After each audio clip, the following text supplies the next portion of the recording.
अस्सलाम वालेकुम। इस वीडियो में मैं आपको बताऊंगा कि लोग सिक्योरिटी गार्ड क्यों हायर करते हैं। लोग सिक्योरिटी गार्ड अपनी जान और माल की हिफाजत के लिए हायर करते हैं। अब ये उस सूरत में मुमकिन है कि जब सिक्योरिटी गार्ड को ये ख़ुद मालूम हो कि जहां मैं तैनात हूं वहां मैंने सबसे पहले अपने आप को कैसे महफूज करना है।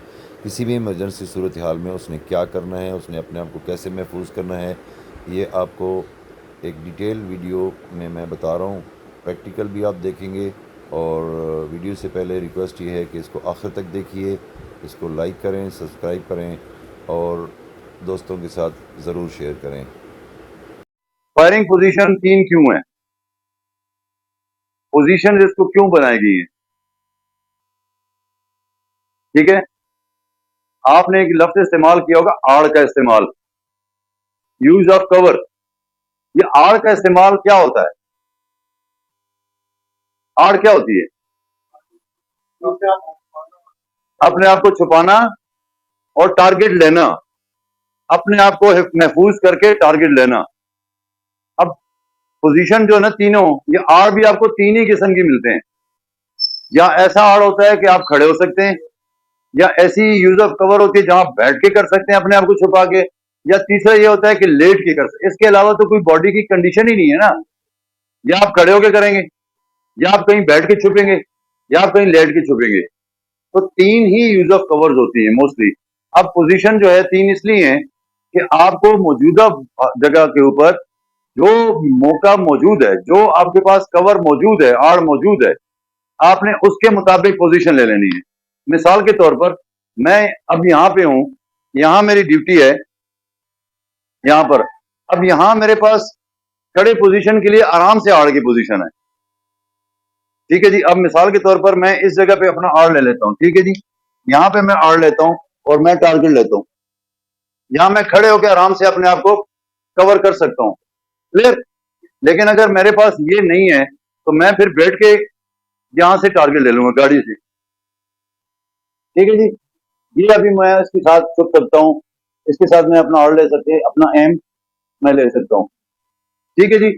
अब अगर आपके पास वो भी नहीं है, आपके पास ये भी नहीं है, तो फिर एक बंदा आए जरा उधर लॉन में।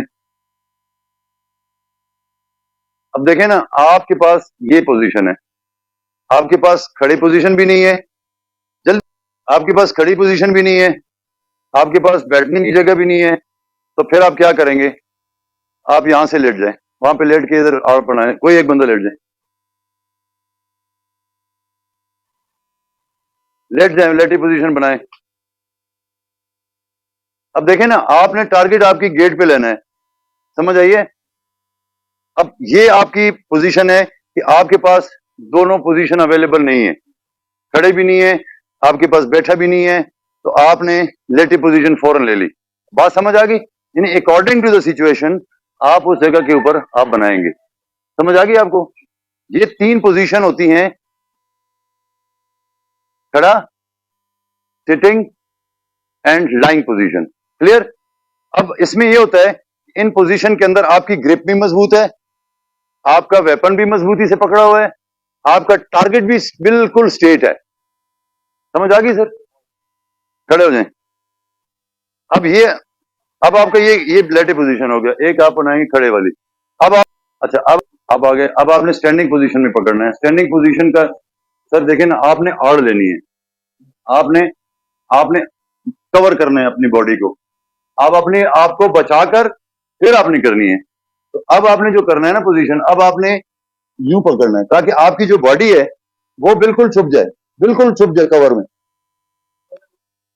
आपकी बॉडी बचेगी, आप अपने आप को महफूज करेंगे तो क्लाइंट को महफूज करेंगे ना। तो आपने उसको करना है। ठीक है, आपने क्लाइंट को जो है ना वो महफूज तब होंगे जब आपकी बॉडी होगी। तो आपकी ये स्टैंडिंग पोजीशन के अंदर आप लोग आराम से अगली टांग को बेंड करें, फुल ग्रिप करें और चुप के आप टारगेट लें। क्लियर है? अब आपके पास ये भी नहीं है, आप अपनी बॉडी को, कोई क्वेश्चन? एनएसपी आपने पढ़ लिया, आपकी फायरिंग पोजीशन, आपका यूज ऑफ कवर, और उसके बाद आपकी क्या होगी? General responsibility of the guard. किसी किस्म का सवाल हो, वेपन की सेफ्टी का बहुत ख्याल रखना है, एनएसपी प्रॉपर करनी है हैंडिंग टेकिंग ओवर के अलावा। It's okay